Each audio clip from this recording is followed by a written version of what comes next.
Back to North Korea now. Let's turn to Michael Crowley, a senior foreign affairs correspondent for Politico. A lot of talk on North Korea and now this conversation. What are we to make of this?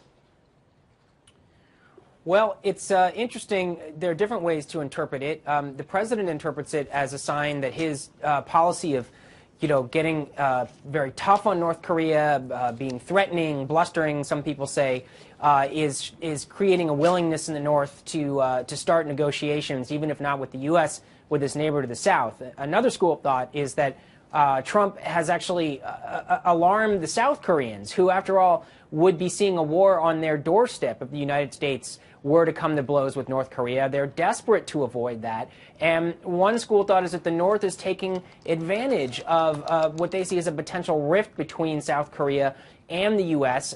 Because the South Koreans think that Trump is getting potentially a little bit of an itchy trigger finger, and they're looking for some way to calm the tension. So we're going to have to wait and see how this plays out to see which side is right. But it's certainly a very interesting development, and I think most people would agree that it is a good development, that there is at least some dialogue with the North, because nobody wants war with the North, and everybody agrees this has to end with some kind of negotiated solution. Otherwise, it's a catastrophe. Then there's the big button tweet. Let's put that up there from a couple of days ago. I'm sure a lot of you have seen this.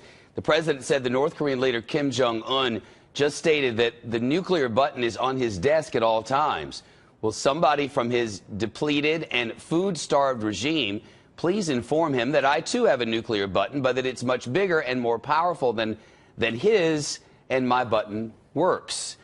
What is the consensus on what it is that was to accomplish? Well, I got to tell you, Shep, that among sort of foreign policy professionals in Washington, the consensus is that was not a great move. There are definitely dissenters, Trump allies and supporters who disagree. I'll give you the first piece of it is that people say that was hot-headed, it's reckless. You have to communicate extremely carefully, particularly when it comes to nuclear weapons. You can't get into this kind of blustery, loose talk. You increase the possibility of some miscalculation. You have to message your threats involving nuclear weapons so carefully. What the Trump White House and Trump allies would say is, look, we have basically been too gentle with the North Koreans for years as they're advancing toward this capability of being able to potentially strike us with nuclear-tipped ICBMs. It's time to show them we really mean business. It's time to make clear to them that we will attack them before they have the capability to attack us. And the president is really just following through on a policy that he has already made clear, which is that he's taking a very hard line, and that these tweets don't actually represent a change in U.S. policy. It's all rhetorical, and that people are overreacting to the tweets. But really, Shep, I think a lot of people were quite unnerved and worried and alarmed by those tweets. There are a lot of people who think that we're on the brink of war. I don't think we are quite at that point, but the president should be sensitive to how those tweets are being read, both at home and abroad. Quickly, before we go on the breaking news out of Pakistan, the State Department says suspending all security aid to Pakistan, obviously a vital partner in security regarding terrorism. Decaying relationship, as it's being reported?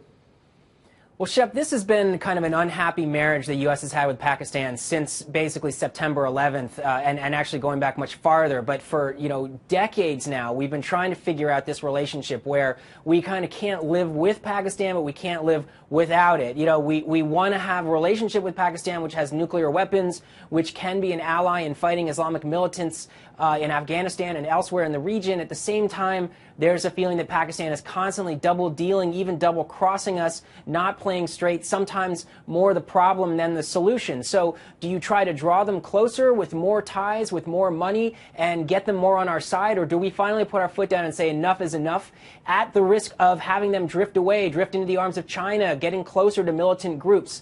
It's been a balance for many years. Donald Trump is trying to push the balance a little bit in that other direction, and it's a little bit of a gamble, but we'll see whether it works. Michael Crowley from Politico. Thanks, Michael.